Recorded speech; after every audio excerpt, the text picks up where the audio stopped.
Breaking news coming from Spain and Portugal. Pope Alexander VI and John II have just signed the Treaty of Tordesillas today, July 14, 1494.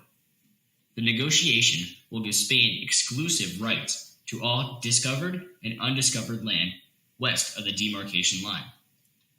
Portugal will get all the land east of the demarcation line.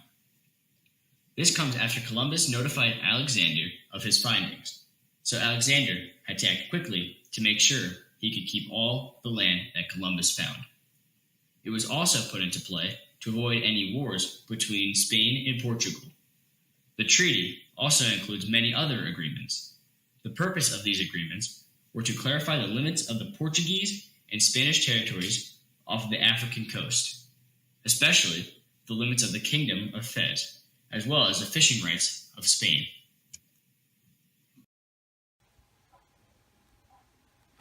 Hello, this is breaking news reporter Daniel Kwak. Today I'm going to talk about the Anglo-Spanish War, which was very crucial in terms of history.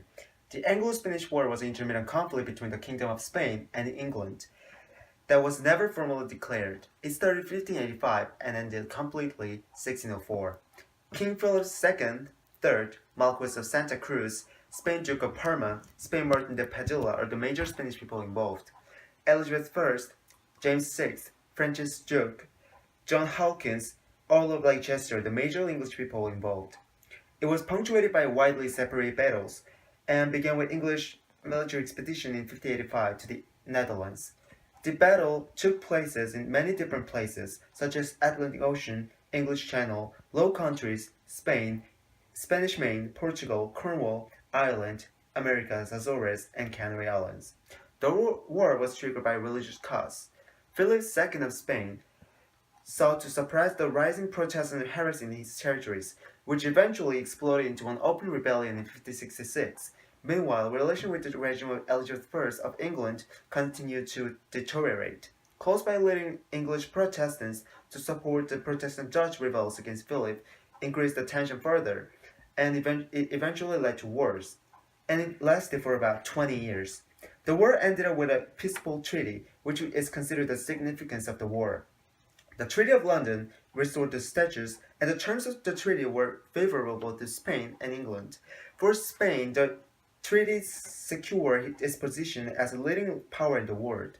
Spain's upgrading of the convoy system had allowed it to defend its treasure fleets and retain its new war colonies. For England, the treaty made sure that the Protestant Reformation that had been protected, and James and his minister refused the Spanish demand for Catholic Reformation in England.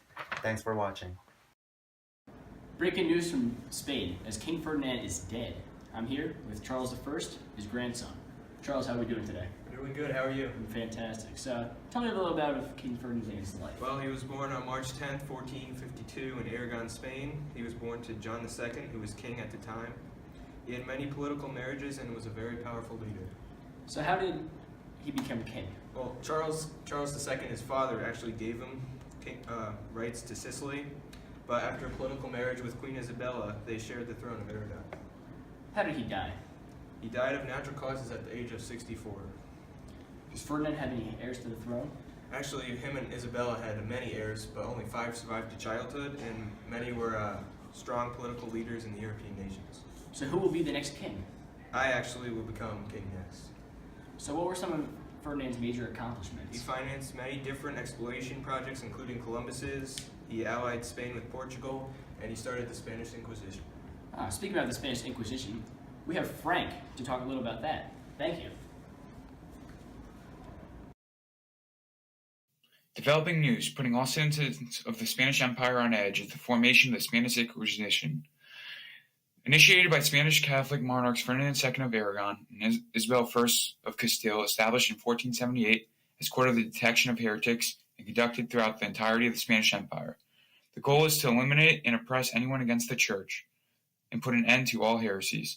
Some other heresies of whom people are being persecuted for are witchcraft, blasphemy, bigamy, sodomy, and Freemasonry. The first Grand Inquisitor of Spain is the Dominican Thomas de Torquemada. His name became synonymous with the brutality associated with the Inquisition. Torquemada uses torture and confiscation to terrorize his victims, and his methods would go untouched, as this is a time when judicial procedure was cruel by design. Overall, the Inquisition put everyone on edge and pinned families against one another, and included a major persecution of Jews. There would be around 5,000 deaths due to the Inquisition. The Spanish government and its religious officials proclaimed the need for a pure and unified Spanish Christian race.